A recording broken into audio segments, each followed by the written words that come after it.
No dio ponderación que yo recuerdo que sí. No nos dijo nada. Ya. Tampoco le dijo del parcial si va a ser, si ustedes van a dar con el otro grupo, y va a ser multigrupo o no. Sí, creo que dijo que sí iba a ser multigrupo. Sí, eso dijo Augusto. Ya, está bien. Entonces vamos a estudiar. Tienen que prepararse sí o sí. Lo bueno es que ya tengo banco de preguntas del año pasado y de los anteriores años, así que espero que les sirvas también. Y a ver si repiten preguntas de examen.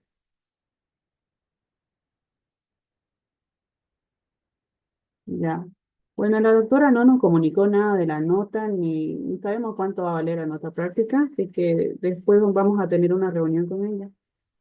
Eso, y por ahora el tema de hoy que vamos a avanzar es generalidades. Ahorita le voy a compartir la pantalla.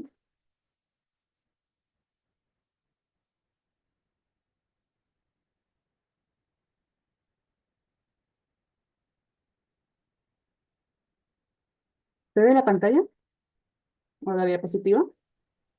Sí, se ve. Ya.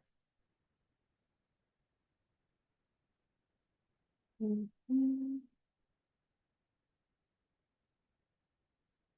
Ya, bueno.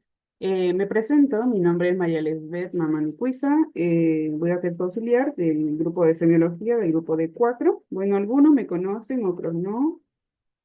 A algunos le debe sonar, soy la que subo los videos a YouTube. No sé si conocen Mediclass. Sí. Mm. Sí, y lo subo todos los videos de todos los años. Y ahí pueden ver si quieren las clases tanto del doctor Arce como el doctor Terraza. Bueno, yo pasé con el doctor Arce y a veces me iba a las clases del doctor Terrazas, de Oriente, y se aprende bastante. Ya. El tema de hoy es generalidades. Entonces, lo que vamos a tratar del tema, para empezar, son los conceptos que debemos saber de cada uno. Para empezar, lo que es la semiología. En este caso, la semiología va a ser el estudio de los signos y síntomas de las enfermedades, eh, tanto objetivos como subjetivos. En este caso, a ver, ¿dónde están? Acá. Algunos docentes, en el examen, supongamos, ¿no? Le va a decir, ¿qué manifestaciones objetivas presenta el paciente? Entonces, es su sinónimo. De signo, su sinónimo serían manifestaciones objetivas. Y de síntomas, sus manifestaciones o sus sinónimos serían manifestaciones subjetivas. Entonces, es como que una pregunta tramposa y le colocan, ¿no? ¿Cuáles son sus manifestaciones subjetivas del paciente? ¿Cuáles son sus síntomas? Porque no te está diciendo cuáles son los signos, sino los síntomas. Y eso más que todo en los exámenes le tiende una trampa, ¿no? Lo que es el docente. A ver, de nuevo, ya.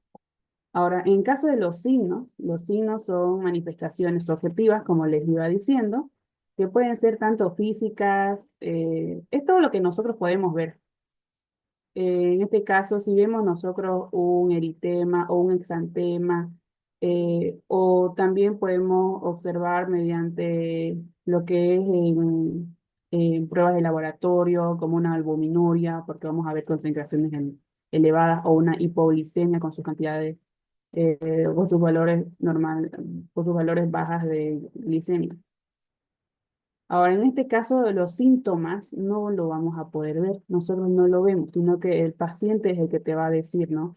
Bueno, doctor o doctora, me duele la cabeza o me duele el estómago, porque nosotros no lo podemos ver. Entonces, te va a decir, me duele el estómago, me duele arriba, debajo del estómago, o muchas veces te dicen en la boca del estómago, ¿no? Entonces, los síntomas son trastornos subjetivos que el paciente te va a referir, ya sea dolor o molestia.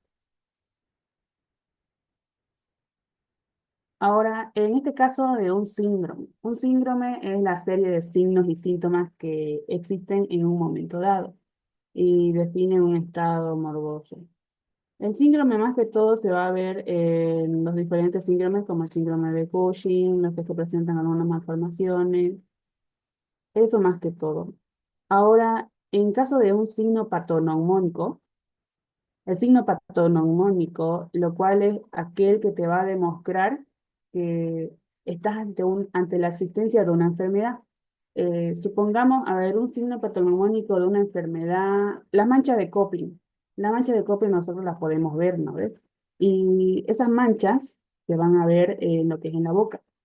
Entonces, en la boca vas a ver lo que es un exantema, va a aparecer, sobre todo es como de un color rojo con un puntito blanco. Entonces, a eso se le llama mancha de Kopling. Y el signo patoneumónico de mancha de Kopling sería del sarampión. Entonces, la enfermedad del sarampión, su signo patoneumónico es la mancha de Kopling.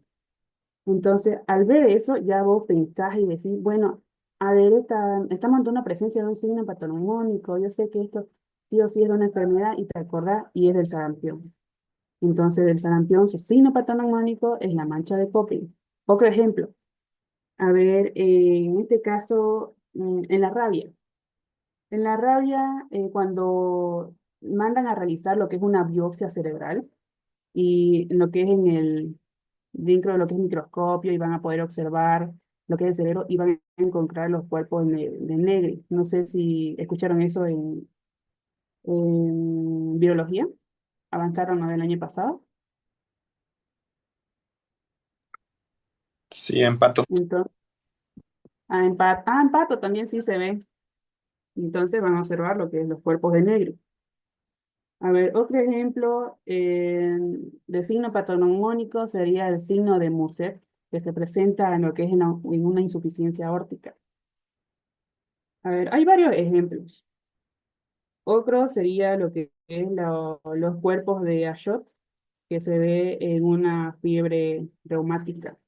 O también el signo de Levine, que se presenta más que todo en una angina de pecho.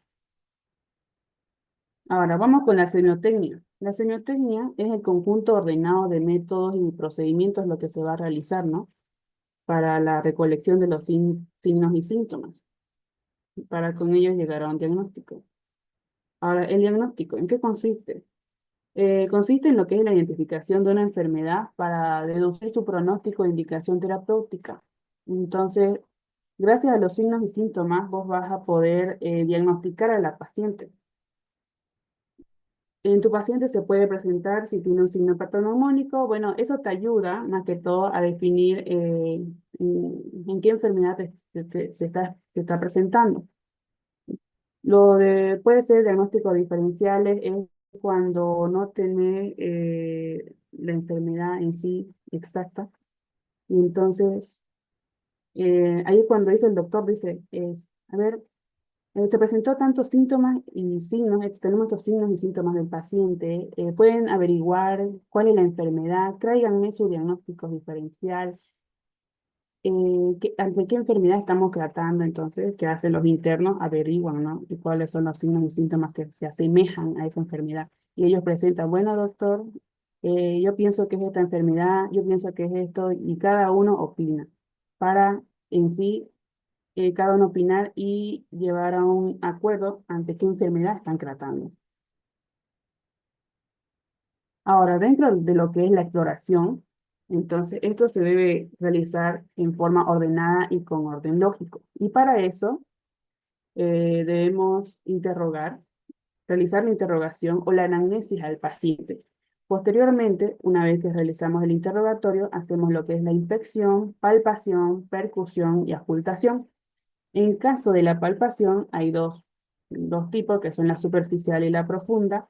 La percusión torácica y abdominal y la ocultación igual torácica y cardíaca. En el caso de interrogatorio, nosotros vamos a preguntar a nuestro paciente. Entonces, esta es la base fundamental e insustituible del diagnóstico. Entonces, nosotros debemos ganarnos la confianza del paciente, porque el paciente viene con un dolor y lo que quiere es una respuesta, quiere una ayuda ante su dolor que se presenta. Por algo está yendo al hospital para que le puedan atender. Entonces, comienza con una confidencia. Esto es lo más importante. Si, si el paciente te cambia la confianza, te dice qué presenta y no puedes murmurar o hablar con otras personas, bueno, vos sabías que tal, este señor Carlos lo conozco, mi vecino, tiene esta enfermedad, no, es muy malo. Eso va contra la ética, así que eso está prohibido. Y hasta ahora sí o sí nos recalcan a nosotros los docentes y nos enseñan que no se debe hacer porque el paciente merece nuestro respeto. Por algo nos está dando la confianza y nosotros también debemos dar la confianza al paciente. Entonces, por eso es una confidencia, una confesión que prosigue un examen y finaliza con la prescripción del tratamiento. Ahora, ¿cuáles son las directrices que condicionan el interrogatorio? Dentro de lo que es el interrogatorio, hay que dejar que el enfermo se exponga libremente. ¿A qué se refiere? No hay que interrumpirlo al paciente. El paciente te va a decir, bueno, sabe, hasta puede, hasta puede tardar y charlar y charlar y charlar. Y te va a decir ahí, no, bueno, yo vivo solo y te va a explayar. Entonces ahí es donde tú tienes que anotar, te va a decir, bueno, sabe, doctorita, doctor, yo vivo solo, yo vivo en en una casa de madera, o una casa de barro. Entonces ahí vos tenés que pensar, bueno, a ver, vivo en una casa de barro, una casa de madera, puede estar a una presencia de una enfermedad de Chagas. Entonces hay que preguntarle. Entonces, cuando el paciente va explayándose más y más, bueno, vivo solo, me duele esta parte, doctor, entonces ahí es donde nosotros debemos escucharlo y tratar de no interrumpir al paciente, ¿no? Luego, la intervención del médico ante un paciente poco explícito, debemos escuchar con atención, eso es lo que les iba diciendo, e impasibilidad benévola. Al escuchar al paciente hay que hacerlo sin prisas, con detención. El médico se sentará frente al enfermo y escuchará su relato mirándole a la cara, sin mostrar impaciencia. Luego, debemos hacer las preguntas con orden lógico y llaneza del lenguaje. Por eso nosotros debemos hablarles en un lenguaje coloquial. Así como ellos te están hablando, entonces tienes que hablarles y tratar de ganarte la confianza del paciente, ¿no? Y como les iba comentando, ¿no? Si él te dice, vivo en una casa de barro, entonces tú le preguntas, va a disculpar, de hecho se ha hecho la prueba o no, o de casualidad si presenta este síntoma del Chagas y él te va a ir explicando, bueno, no me hice la prueba, te va a decir, ¿no? Entonces, más que todo debemos hacer las preguntas, ¿no? Si este paciente presenta esa enfermedad o no. Siempre que sea posible, la anamnesis debe ir animada de una orientación o intención diagnóstica, omitiendo detalles sin sustancia. Decir al paciente la verdad o se la dice una verdad a medias. Jamás debemos mentir al paciente. Siempre se le dice la verdad.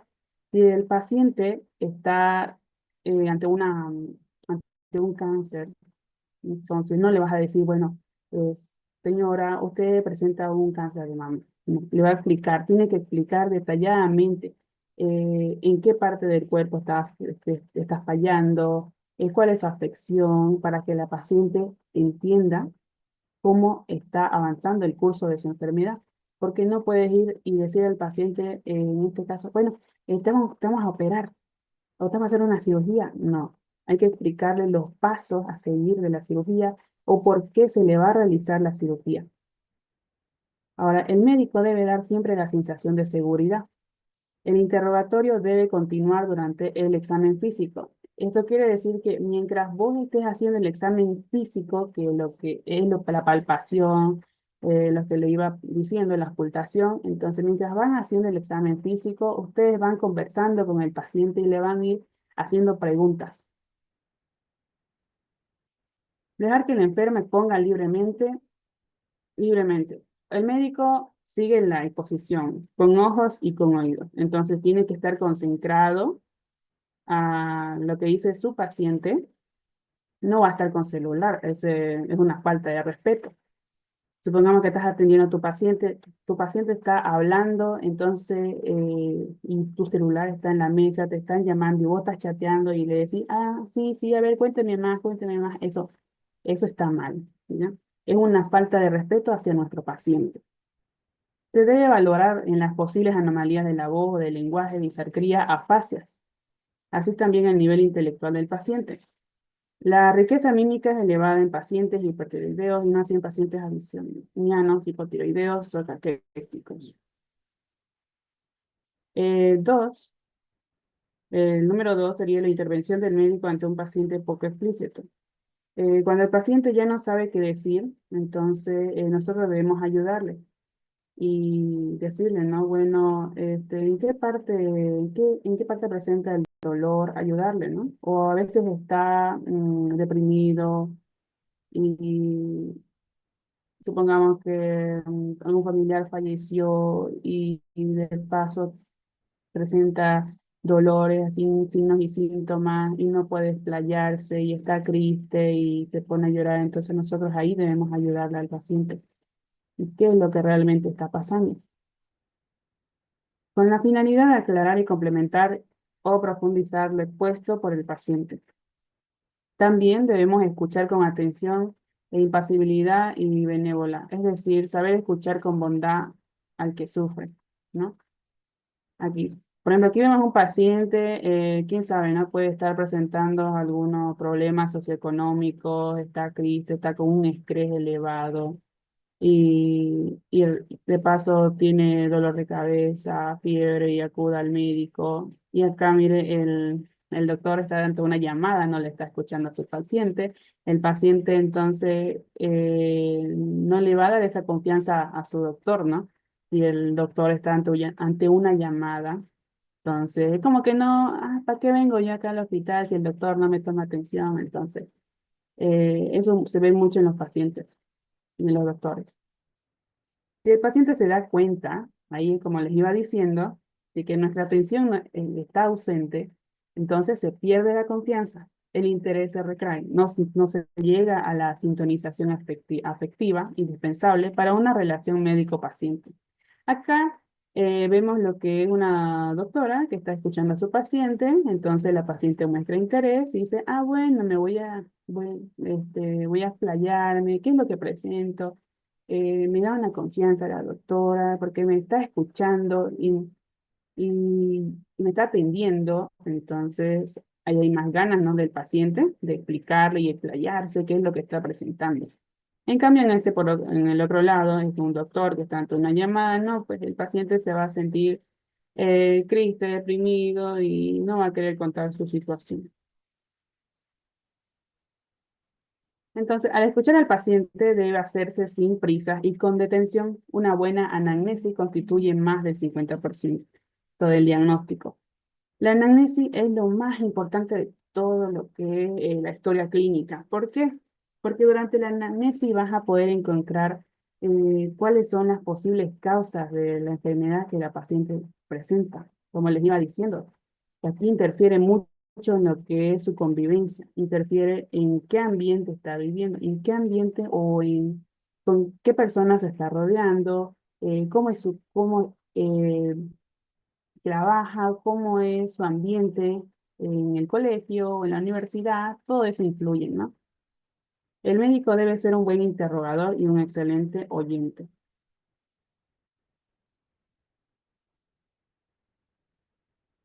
Ahora, otra cosa, dentro de lo que es la historia clínica, si el paciente, y en muchos casos hemos visto en el Hospital San Juan de Dios, a veces el paciente está en terapia intensiva, ¿no? Y no puede realizar no te puede responder a las preguntas que tú le estás haciendo. Entonces, ¿cómo podemos hacer nuestra historia clínica? Vamos a lo que son las enfermeras y le decimos, bueno, necesitamos nosotros hacer nuestra historia clínica de tal paciente. Si el paciente no puede responder a tus preguntas y está descansando y está durmiendo, entonces puedes recurrir a las historias clínicas de las enfermeras, que ellas las hacen, o los internos, pero siempre que el interno esté ahí con ustedes y les explique, ¿no? Qué es lo que está presentando el paciente y cuáles son sus signos y sus síntomas. Ahora el médico se sentará frente al enfermo y escuchará su relato mirándole la cara sin mostrar impaciencia.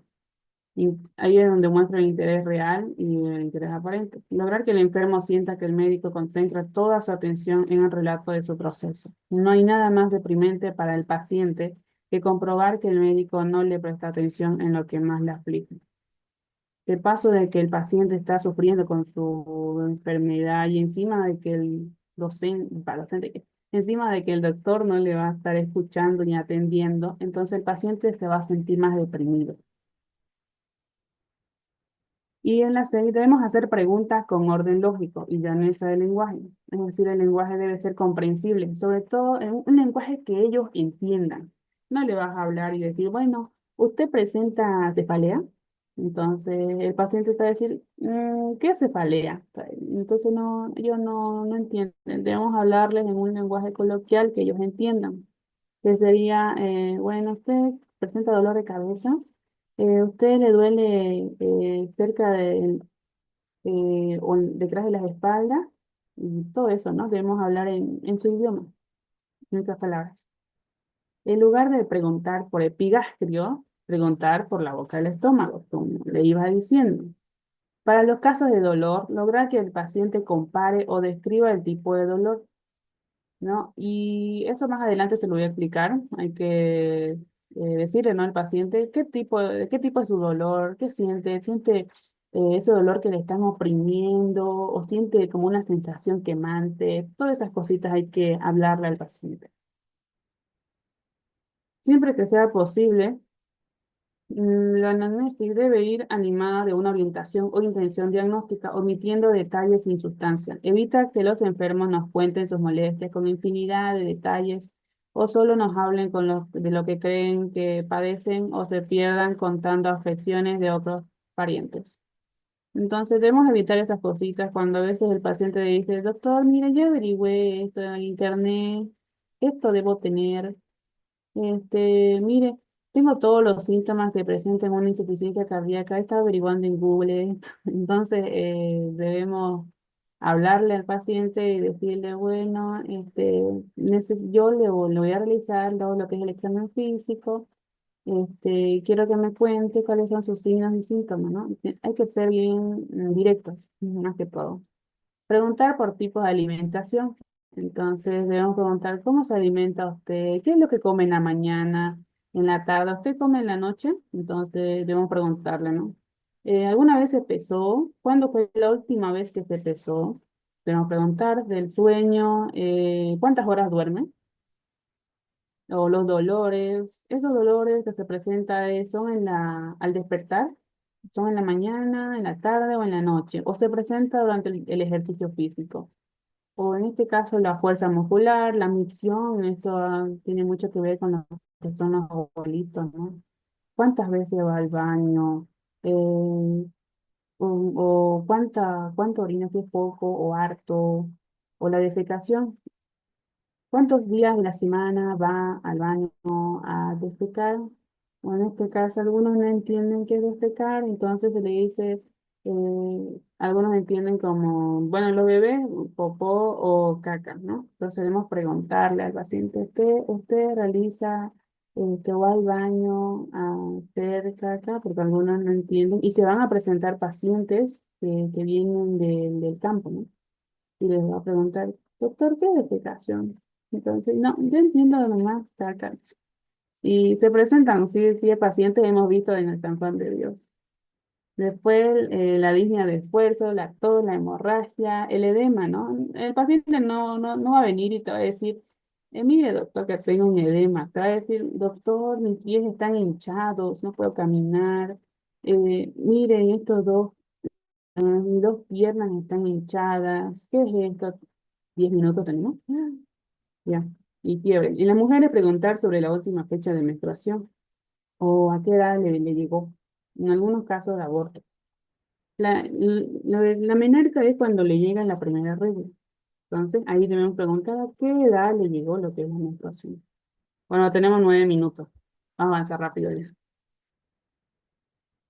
Decir al paciente la verdad o se le da una verdad a medias, ¿no? Eso como les iba diciendo, con la actuación del médico puede sugerir o dar indicios de verdad sin suprimir de todo la esperanza. La beligerancia que concedemos al paciente depende de lo que es la edad, estado de lucidez, carácter, índole de dolencia o sensibilidad.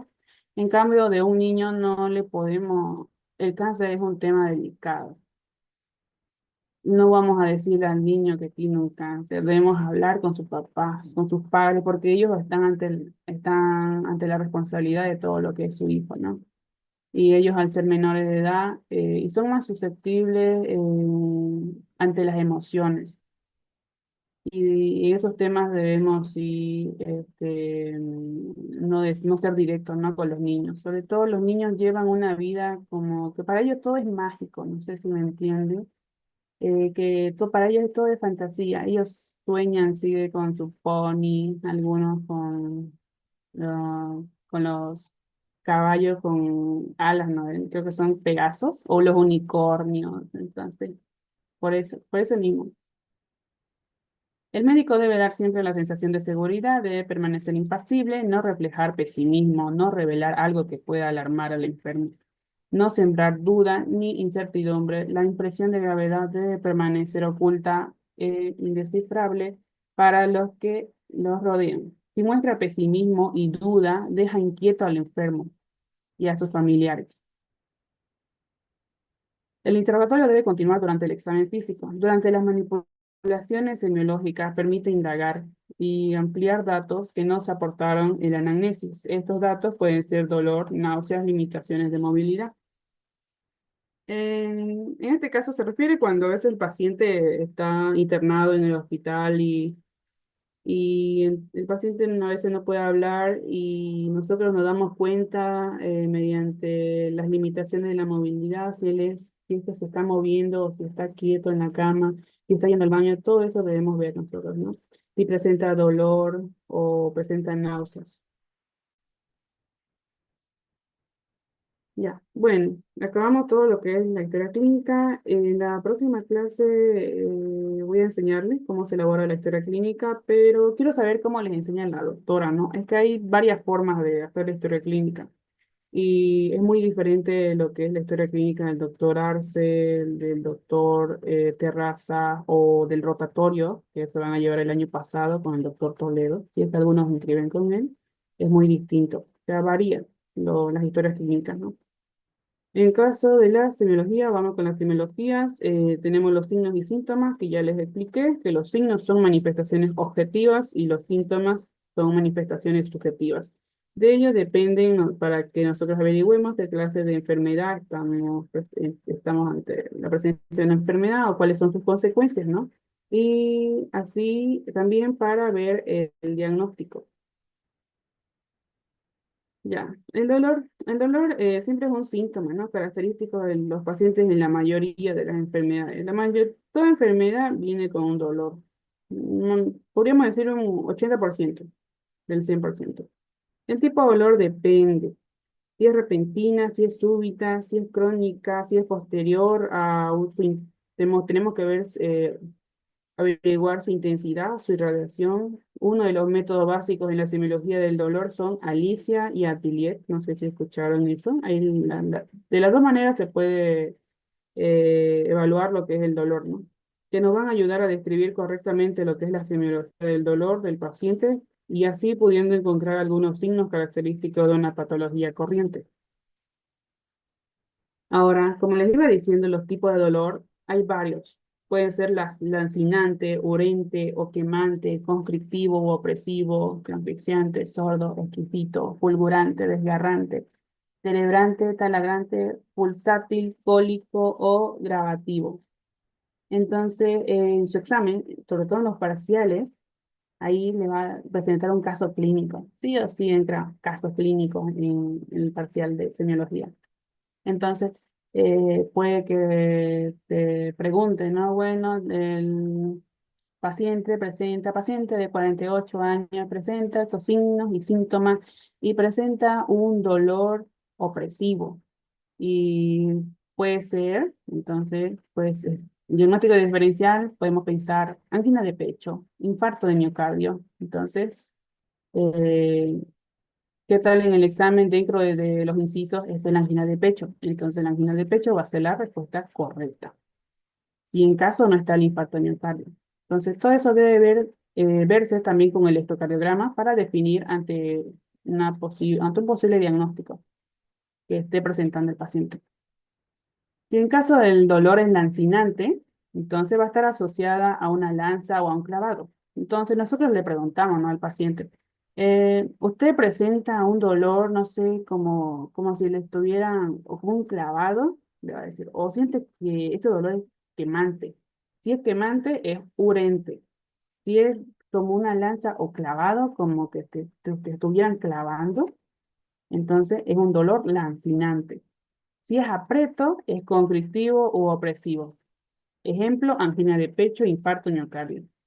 Si es transfixiante, atraviesa de un lado a otro y le duele todo lo que es la región del abdomen, entonces estamos ante un dolor transfixiante y puede ser una pancreatitis aguda.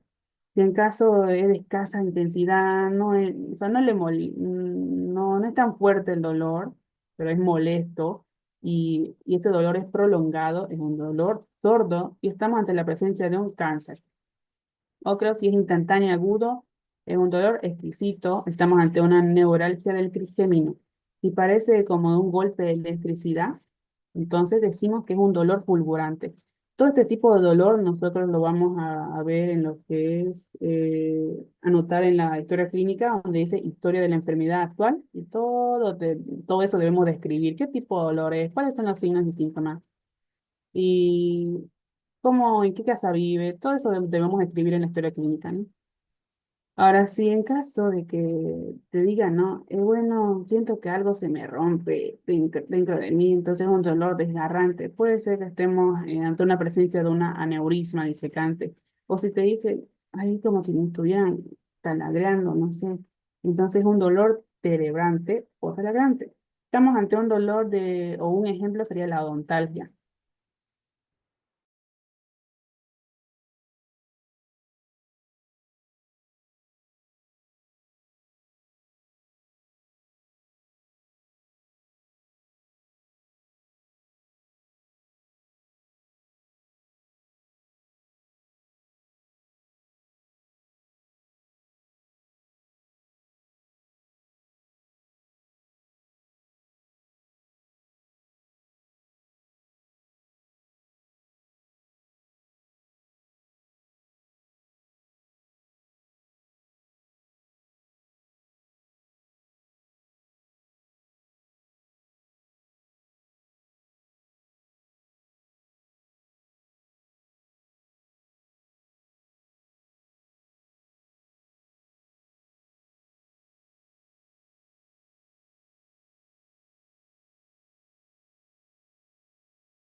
Ay, me avisan si lo estoy haciendo demasiado rápido o lento, por favor.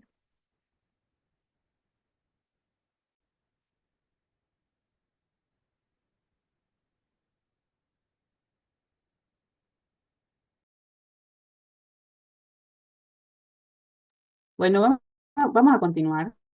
Estamos en la diapositiva 15 de los 73 diapositivas que tenemos. Ya. Me avisan si estoy hablando rápido o lento, por favor.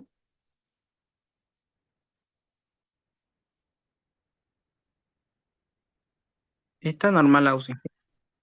Ya, gracias. Ya, continuando, ¿dónde nos quedamos? Tenibrante, pulsante. Aquí. Si en caso el paciente te dice, tengo un dolor como un retortijón, entonces un dolor cólico, estamos ante una enfermedad de cólico biliar o renal. En caso de te dicen, no, tengo como un dolor como que me estuviera pesando, siento una pesadez, entonces es un dolor gravativo. Estamos ante una presencia de hepatomegalia. Oh, ya, esta es pregunta de examen, sí o sí en el parcial INCRA. Semiología del dolor. Hay varias formas de cómo medir el dolor. Puedes utilizar lo que es Alicia o Atelier. Pero que yo sepa, el doctor Terrazo y el doctor Arce utilizan lo que es el Atelier. Entonces, vamos con Alicia, ¿no? Alicia, todos lo conocen. Terminología del dolor, Alicia. A de aparición, L localización, I de irradiación, C de característica, intensidad es la I y la A atenuantes. ¿Cómo hacemos las preguntas a nuestro paciente? Entonces, aparición, ¿cuándo inició el dolor? Localización, ¿dónde se localiza el dolor? Entonces te va a decir, se localiza aquí en la boca del estómago, te va a decir. Irradiación, el dolor, o siente que el dolor se dispersa o en qué otro lugar usted lo siente y te va a decir, bueno, aquí me duele en la parte del hombro y tengo otro dolor aquí en la boca del estómago. Es un ejemplo.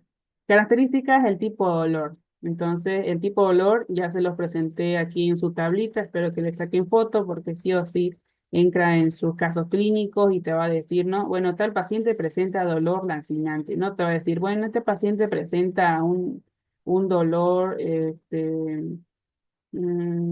como un taladro o un dolor que le quema al paciente. No, te va a decir, este paciente presenta un dolor urente. Y de las características, tipo dolor, la intensidad. Para la intensidad se utiliza lo que es una escala del 1 al 10 y debemos decirle, ¿no?, al paciente, bueno, del 1 al 10 dígame qué tan fuerte es su dolor. Entonces si te va a decir, bueno, me duele del 1 al 10 un 5, va a decir. Entonces, de acuerdo a eso, ustedes tienen que evaluar qué clase de dolor presenta el paciente. Atenuantes, el dolor aumenta o disminuye con algo, ¿no? Dolor, historia de la enfermedad actual. Esta es la otra mnemotecnia que sería Atelier.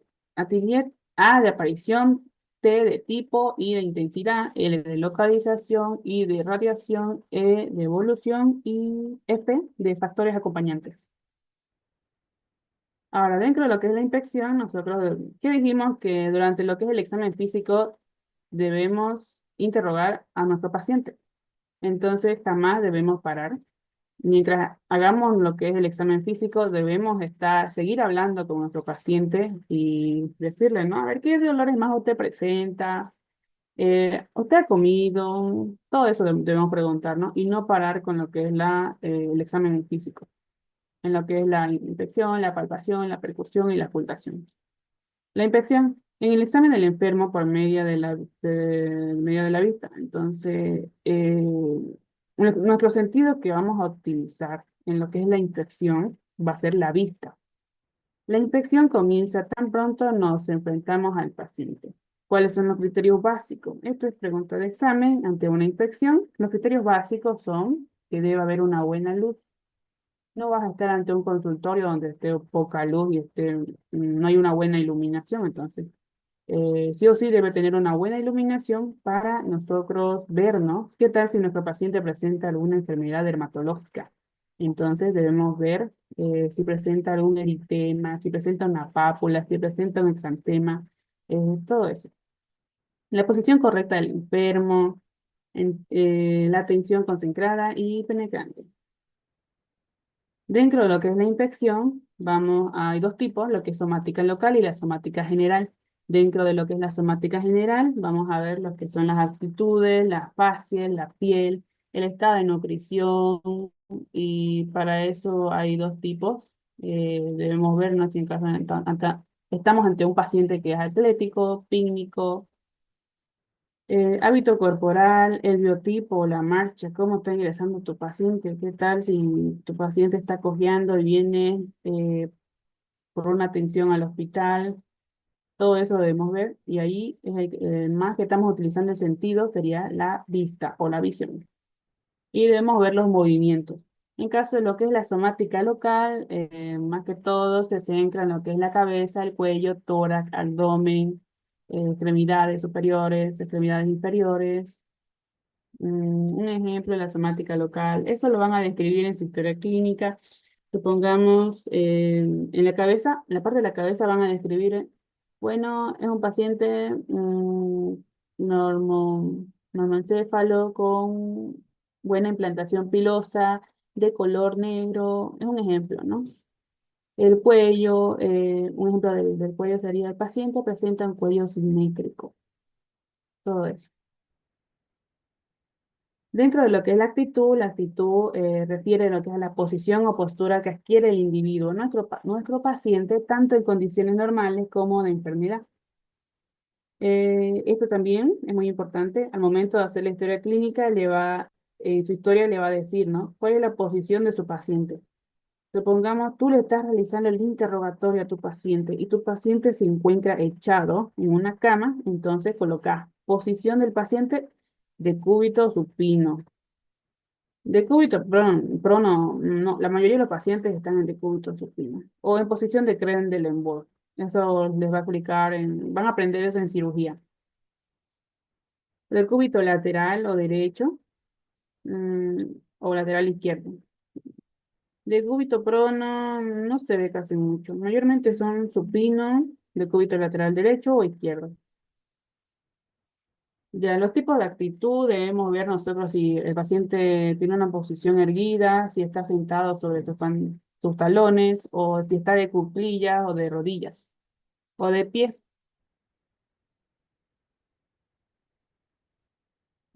Ahora, la actitud de pie debemos ver si en caso presenta una erguida normal. La erguida normal es la pelvis debe estar en una forma, en un ángulo de 30 grados con la horizontal.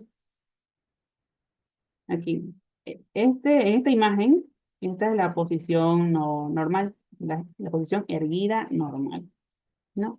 Y la erguida cómoda, la pelvis, las articulaciones de las caderas se inclinan hacia atrás. Aquí está, actitud. Y otro que es la erguida forzada militar, contracción de los músculos espinales, hay una contracción de lo que son los extensores de la cadera y los flexores plantares. La posición de Meyer es donde la cadera y la rodilla se van a colocar en extensión. Aquí, por ejemplo, tenemos una actitud firme, en esta posición de la tercera imagen, en la tercera persona. Bueno, le dicen como una posición de ganso, algunos lo llaman de ganso, puesto que hay una mayor prominencia de lo que son las caderas y los muslos y las nalgas. Son más prominentes en lo que es en la parte posterior y es como hacen una fuerza y le dicen la posición del ganso o del pato. Dentro de lo que son actitudes de cúbito, tenemos lo que es el decúbito dorsal o supino, decúbito ventral prono, decúbito lateral derecho, lateral izquierdo, decúbito pasivo. Dentro de los decúbitos forzados, bueno, también pregunta de examen, ¿cuáles son los decúbitos forzados? Son los opistótonos, pleuristótonos, emprostótonos, ortostótonos. La mnemotecnia que pueden utilizar acá es opeo, ¿no? Opeo de opistótono, pleuristótonos, emprestótonos, ortostótonos, ¿no? ¿Y qué son los opistótonos? Son pacientes en forma de arco con cavidad posterior apoyando en la cama, la cabeza y los pies. Acá, en esta imagen tenemos una posición de opistótonos.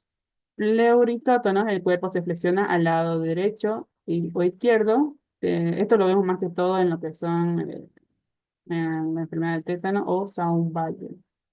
En prostótonos o tétanos en bola, el paciente incurvado hacia adelante en posición, aquí era una posición fetal.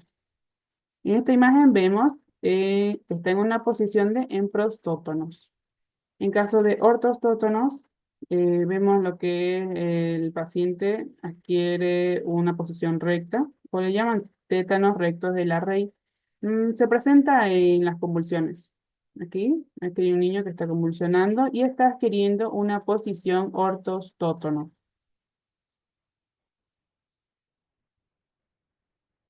Ahora las fascias. Dentro de las fascias, tienen que, en la historia clínica, describir si en caso su paciente presenta una fascia compuesta, entonces la fascia compuesta donde no presenta, no tiene alteraciones en las expresiones faciales, ¿no? Una persona, un paciente se encuentra bien de salud, entonces es una fascia compuesta. O tal vez tu paciente se presente y diga, no, bueno, doctor, estoy sospechando de esto, no tengo apetito, pero no muestra, ¿no? Cara de dolor, no muestra una fase eh, que presente el paciente dolor. Entonces, describes en tu historia clínica, paciente se presenta con una fase compuesta, ¿no?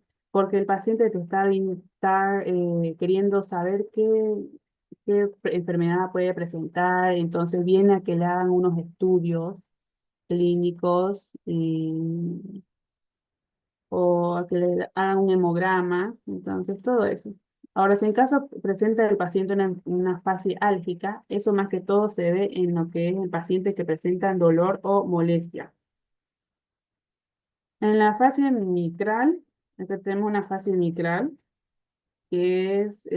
presenta lo que es cianosis en los pómulos, presentan cianosis en lo que es la oreja, en la nariz, en los labios y mentón. Más que todo presentan la palidez en el resto de la cara. En caso de una fase cianótica. En la fase cianótica vamos a ver una coloración azulada en lo que es la nariz, mejillas, orejas y labios. Por eso es muy importante saber lo que son las fases porque van a describir en su historia clínica qué clase de fase presenta el paciente. Si es una fase cushingoide, entonces la paciente adquiere una cara de luna llena, los pómulos van a estar notorios, va a haber acné y hirsutismo. En caso de una fase mixedematosa o hipotiroidea, presenta una cara abotargada, una cara hinchada, inexpresiva, cejas despobladas, párpados inferiores tumefactos, piel rugosa, va a presentar una piel seca, un cabello áspero y escaso.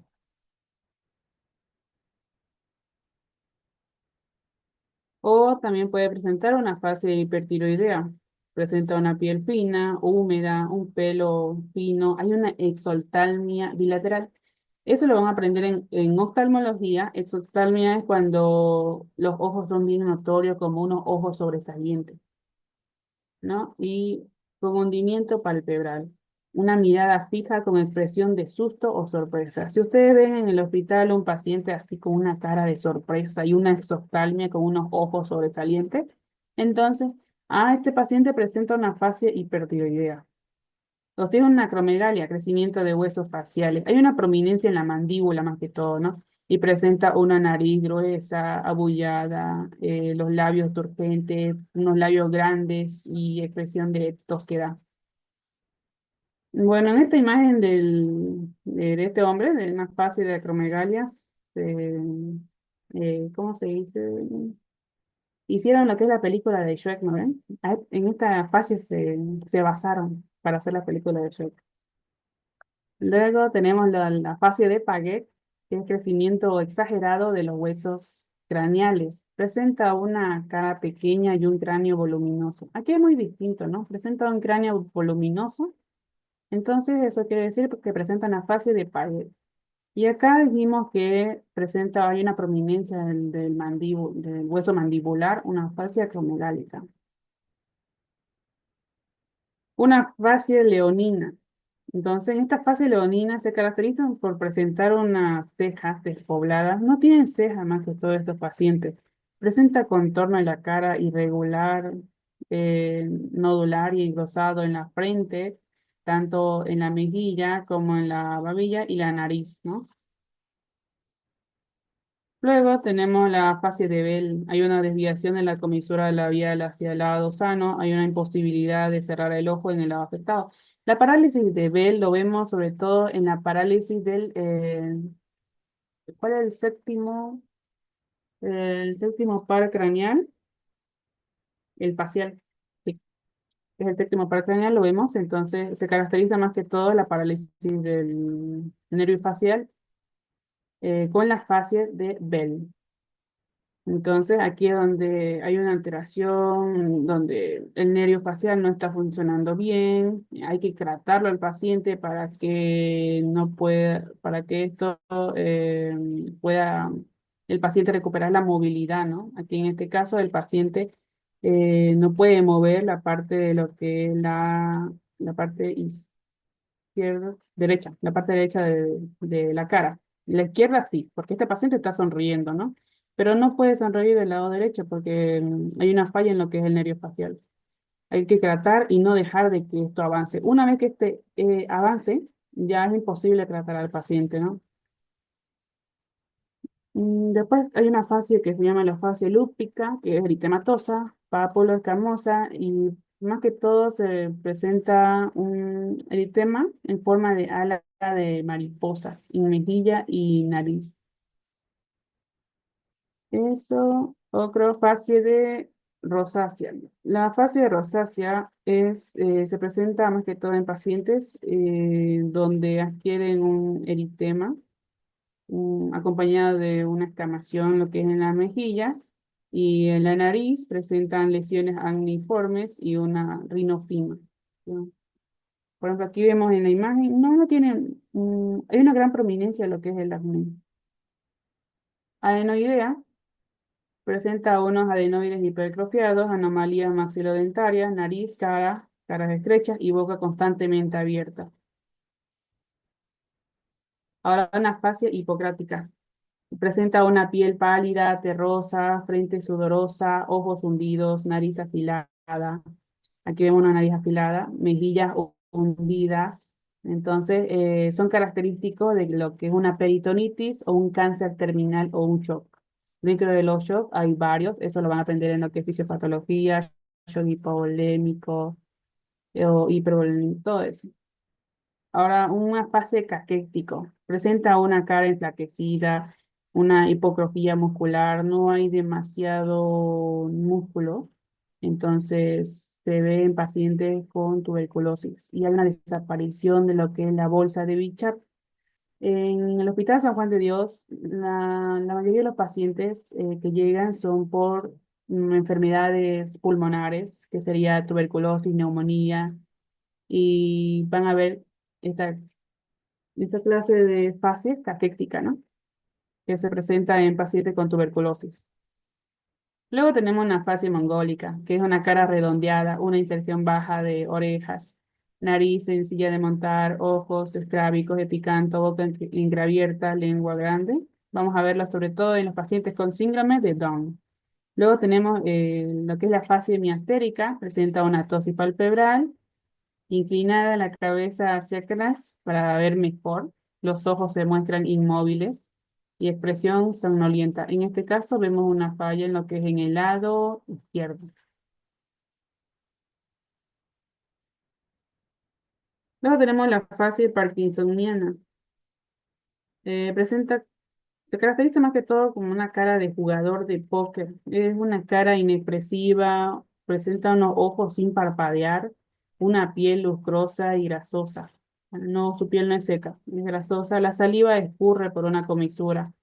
La cabeza presenta una inclinación hacia adelante. Luego tenemos lo que es la fase cretinoidea, que más que todo se presenta en pacientes con hipotiroidismo. El que comienza en la vida fetal presenta una cara ancha, unos labios gruesos, una boca abierta, nariz ancha, aplastada, pelos escasos y una piel seca y engrosada. En caso de una fase sardónica, va a presentar una frente arrugada, porque se la caracteriza más que todo como una risa, ¿no?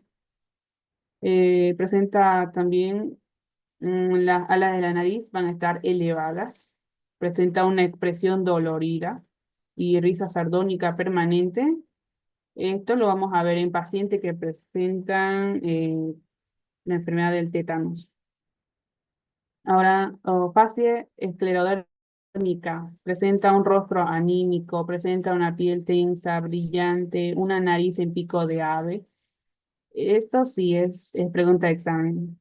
Paciente que presenta una nariz en pico de ave, ¿qué clase de facie es? Te va a decir, es una facie esclerodérmica, que también va a presentar unos labios finos con arrugas y telangiectasia. Aquí no vamos a ver un labio grueso, ¿no? A diferencia de las otras facies. Y la nariz va a estar la nariz en forma de pico de ave. Luego presenta una fase addisoniana. Esta fase se caracteriza por ser inexpresiva. Hay un oscurecimiento de la piel expuestas al sol, además de pigmentación gris o marrón en lo que son en las encías. Ven aquí en la imagen, no adquiere ese color rosado en lo que son las encías y presenta un color gris o marrón. Va a presentar unos ojos hundidos y esto se presenta en pacientes con insuficiencia renal crónica que pasaron de una insuficiencia renal aguda, fueron agravando su enfermedad. Luego presenta otra fase, que sería la fase sifilítica, presenta una frente prominente y convexa, nariz hundida. Aquí es muy diferente, no presenta una nariz en pico de ave, una nariz hundida. Y hundida en silla de montar. La frente puede presentar abultamientos laterales, nudosidades de Parrot. Esta se caracteriza más que todo, lo llaman como dientes de tiburón. Entonces, el paciente presenta dientes en forma de dientes de tiburón, además de que presenta una nariz hundida en silla de montar. La frente presenta una frente prominente. Es, Todo esto es característico de la fascia, y te vas a decir inciso A, addisoniana, después inciso B, sifilítica. ¿Cuál es? Sifilítica. La respuesta correcta. Y luego tenemos el hábito corporal. Dentro de aquí hay dos formas que se pueden evaluar. Ya son las 3 de la tarde. ¿Hasta qué hora quieren pasar clases? ¿3:30? ¿4? Depende de ustedes.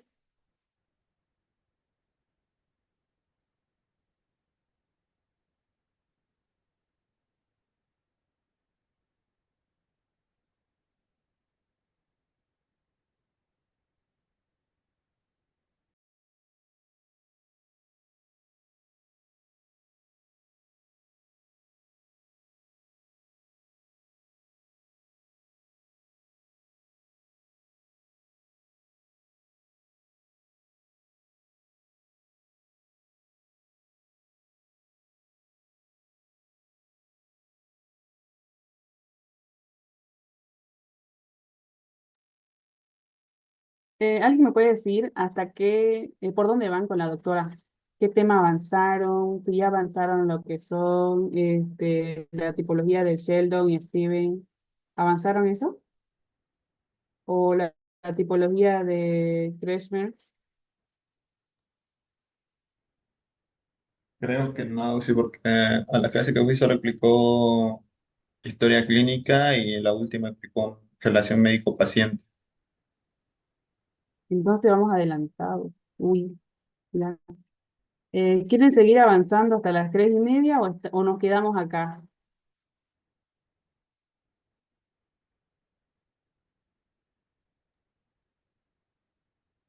Yo digo que está bien si quedamos acá. No sé qué dicen los demás. Ya, Hasta aquí nomás. ya está bien. Ya eso. A ver, alguien que saque foto de lo que están presentes y lo manda al grupo para que tengan su asistencia. Y así ya no los molesto y pueden viajar en este periodo largo que tienen.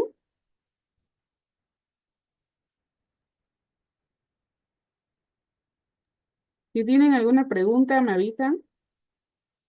En el grupo les voy a enviar las historias clínicas. Voy a ver si los tengo guardados, la historia del doctor Arce y del doctor Terraza para que vayan bien. ¿Qué más? Después en clases presenciales me van a decir cuál es la historia clínica de la doctora. Cada doctor maneja distinto su historia clínica y eso quiero ver, digamos, para poder enseñarle. Por ejemplo, el de doctor Arce es muy resumido su historia clínica, creo que apenas son 2 hojas. Y el del doctor Terraza, pues son 7 hojas. Y con la doctora quiero saber eso. Así que en clases presenciales vamos a ver eso. Y que me vayan explicando ustedes, ¿no? Cómo le está enseñando la doctora su historia clínica. ¿Cuántas hojas abarca? Eso. ¿Alguna pregunta? ¿O todo bien?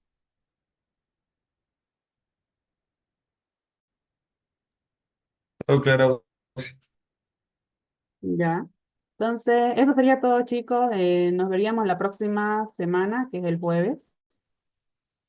¿Sí? Así que espero verlos a todos. Y eso sería todo, chicos. Chao. Hasta luego. Hasta Hasta luego, luego, sí. chicos. Hasta luego.